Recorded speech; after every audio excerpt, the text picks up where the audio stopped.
Hello, and thanks for joining us on Encore. Coming up on today's show, we check in with musician Al McKay. The former member of Earth, Wind and Fire is back with his all-star backing band.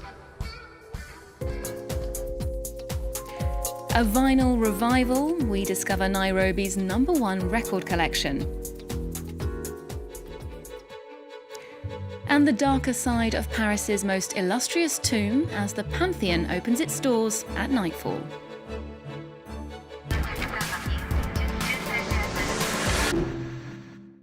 We're starting the show with music, a blast from the past who's still very much a hot commodity in the present day. American guitarist Al McKay has worked with everyone from Tina Turner to the Temptations, but most people remember him as a central part of the legendary 70s disco outfit, Earth, Wind and Fire. Mark Thompson caught up with him in Paris.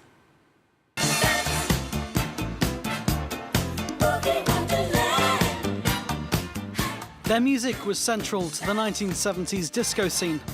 At the heart of Earth, Wind and Fire, lead singer and founder Maurice White. For 8 years, while the band was topping the charts, one of the key men by his side, guitarist Al McKay.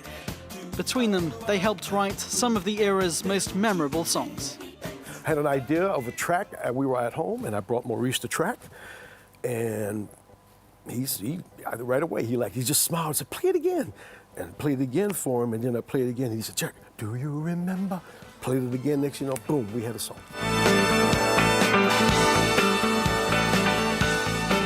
Do you remember when it was September?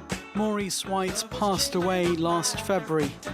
McKay says that he remembers their time together fondly, even though they didn't always see eye to eye.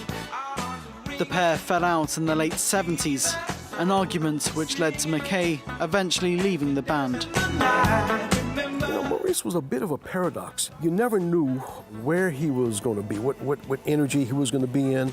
Maurice and I wrote a lot of music together, and we, for some reason, this thing started to clash. There was a lot of outside musicians coming in and playing on some of our records, and it just didn't sit well with me.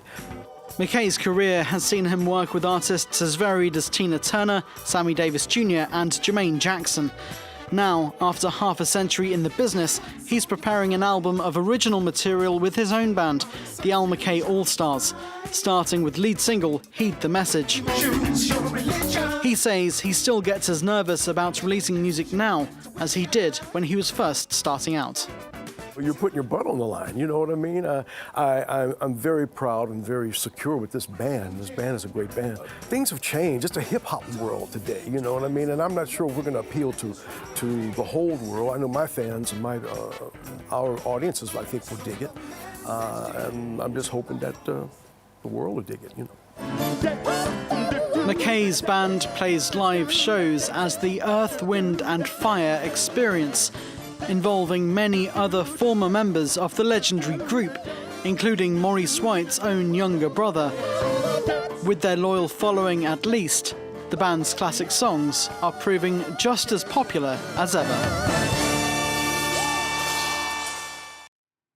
We're staying with music with a new talent now. Fiona Walden's unique and impressive voice has turned a few heads here in France. Critics have tried to put a name to her style, calling it a pop electro-western sound, a clue at just how broad her influences are. Simon Harding takes a look. I am going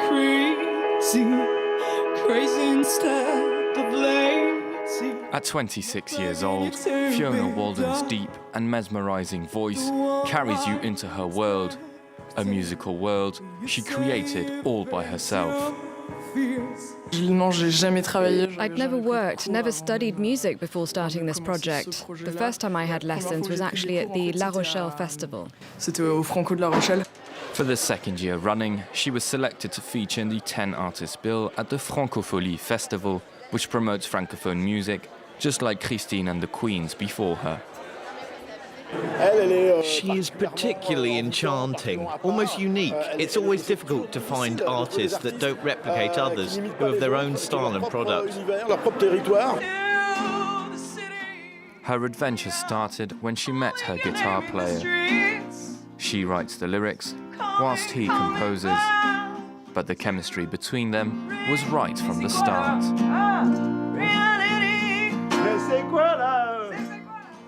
A chemistry which has led to over 30 songs. The river, blinded by the winter. In the studio, they were recording their last tune, which should feature on their soon-to-be first album that should sound distinctly Western. There's a sort of spaghetti Western influence on my music, with a mix of electro, country, and folk as well. It's everything I like put together. Just like this tribute to Ennio Morricone. On stage, Fiona Walden loses herself. Her performances have attracted record labels. It seems that her career is just taking off.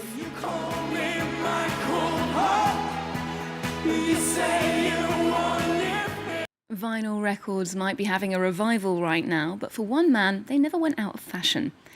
Legendary DJ Jimmy Rugami has been passionate about vinyl since the 1980s, and now his unique collection has African music fans flocking to his stall in Nairobi. We might be living in an age of digital downloads, but expertly curated collections like Jimmy's are still in high demand.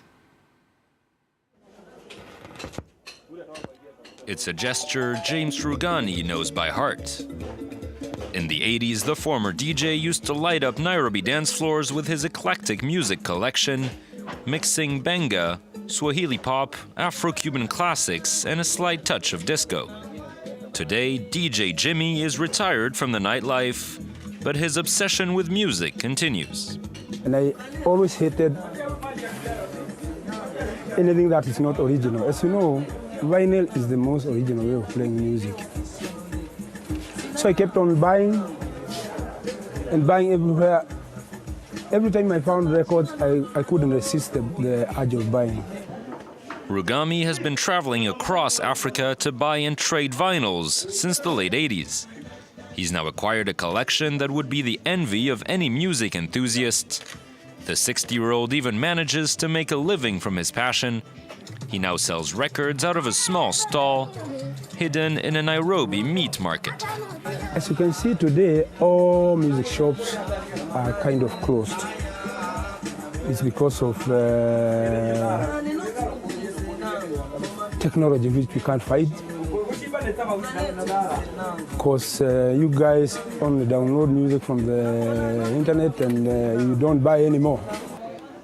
James Rugami's business may yet have a future. The former DJ says he's noticed a rekindling of love for old music among Nigerian youths. And in 2015, global vinyl sales reached their highest level in 20 years. Visiting Paris's historical monuments can be a stressful, crowded business if you get caught in a crush of tourists. But one site's offering a more intimate experience. The Pantheon's best known as the resting place of some of France's most illustrious figures, but you can check out its secret side at nightfall. Sanam Chantier has more. It's the resting place of some of France's greatest historical icons, and a popular tourist attraction by day. Plunged into darkness at night, it makes for a very different visit. The statues' shadowy forms gaze down from their tombs, lit only by torchlight. For one night a week, around 100 visitors are ushered in for a treasure hunt. Here, a clue takes them to 19th century writer Chateaubriand. It's already extraordinary to see these in the day, but the darkness allows us to discover these works from a different perspective. Entre ici, Jean Moulin, avec ton terrible cortège. During the revolution, the building was ordered to be re-established as a secular mausoleum for esteemed national figures. Choosing who deserved the honor of resting here was often controversial, though 19th century author Victor Hugo's case brought a rare consensus. A huge crowd accompanied his body all the way from the Arc de Triomphe to the Pantheon. After that, there were battles for almost every case. The most dramatic was that of Émile Zola, also Jean Jaurès. Not only did the right not like this choice, but even the left was divided over this homage to Jaurès. Among the 79 bodies within the Pantheon, only 4 women. The first, Sophie Berthelon, the wife of chemist Marcellin Berthelon, and then physicist Marie Curie.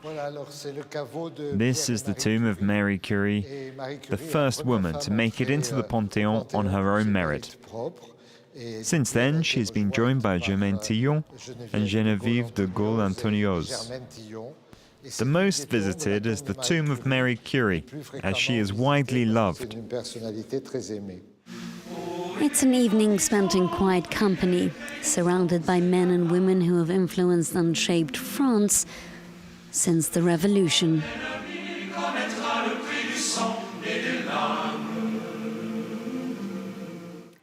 We're finishing with images from Gao Bu. The Chinese artist and photographer is known for his haunting work on Tibet. He found inspiration in the autonomous region in the 1980s and 90s, and his installations and visuals are currently on show at Paris's Maison Européenne de la Photo. Remember, you can get more news and culture on our website. You can also keep up with Encore on our social media channels. There's more news coming up on France 24 after this.